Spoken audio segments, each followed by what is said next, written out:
Hey, what is up? My name is Rubidium. Today we are looking at the cinematography and stunts behind Mission Impossible Fallout. This is a little less animated than my regular breakdowns because I'm actually traveling for work and I'm doing this in a hotel room. So I don't have an external camera, but I'm going to do my best to kind of put together a couple of interesting thoughts I had from this film's BTS, some of the cool ways they shot stuff. All in all, it looks like a really awesome movie. So if you've seen the trailer, this is a very heavy chase scene film. Lots of motorcycle chases, car chases, foot chases. They captured these in a couple of interesting ways. The first one I saw in the BTS was this awesome mounted behind the motorcycle rig. Now they shot this film on 35mm. You see here the 8-minute mags behind the 35mm camera. It's got its protective matte box on. Because it has this great suspended arm which lets the camera get low to the ground, and it also lets it stabilizes it. So you see them whizzing around on this thing, really hitting some speed. The next main way they captured these chase scenes was with a larger 35mm camera, so it could have had a zoom lens on it that could have again been remotely controlled, along with the tilt and the pan and the focus, mounted on a Libra head on a crane on top of this probably supercharged four-wheel drive. I couldn't find out online what model of car it was, but I assume it's a BMW, given that BMW was the major sponsor for this film and supplied all the cars and the bikes. This thing swings 360 degrees, can crane up and down, it's stabilized, it can go as fast and stop faster than a motorcycle, and it's able to crane in and out, getting the camera closer to, say, the car front here to give a single on the driver than you would be able to do with a motorcycle, and gets the camera into locations that would be really tough to rig. Oh, I thought this was cute. The last little one that there isn't much BTS of is this quad bike rigged with cameras, a stabilized arm, and sound equipment, and they use these mainly for the foot chases. I'm assuming because a quad bike is more stable than a motorcycle. They can stop quicker. It's less likely to tip over and crush someone, and it just still gives you a lot of speed and gets you in smaller places like along footpaths that wouldn't be a good idea with a car.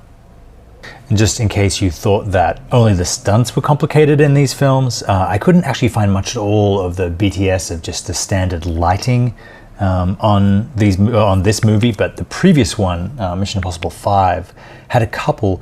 Here's just a scene of Ethan Hunt walking through London, and as you see, we have this huge dolly, camera panning with him, the operator, focus puller, camera assistant, all on the dolly to give it weight so that it has a nice slow movement. The grip's pushing it. He's lit from the side. Looks like a 10K punching through a 4x4 with some kind of diffusion on it. At night, they've wet down the ground to give it some nice reflection. And this could be just him walking, or this might be a larger scene where he actually meets up with someone. But on a film this scale of these production values, not even a small little walking down the street thing comes with a lot of infrastructure. It comes with a lot of comes with big lights and lots of gear. So that's how exteriors are usually lit. This is a way that more and more interiors are being lit, which is with quote unquote practicals built into the set. So you see this this fight scene.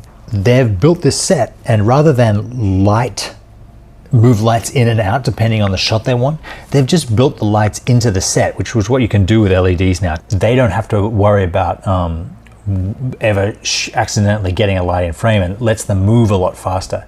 Yeah, this set probably cost $80,000 to build, but it meant that they could shoot this fight scene probably in one day, because they really, once they turn on the light that they want, and these would all be connected to DMX dimmers, they can turn lights off behind camera to give negative fill, essentially, to make some areas of the face darker or lighter.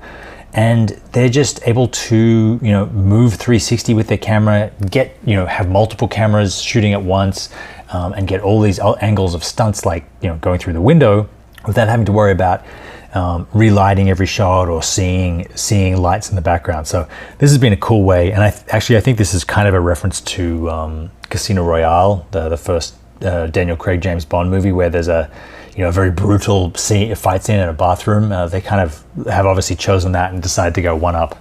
So that's my breakdown of Mission Impossible Fallout's lighting and stunts. I hope you guys enjoyed it. As I said, a little different than my normal ones. I just wanted to get one out there today and keep up this momentum.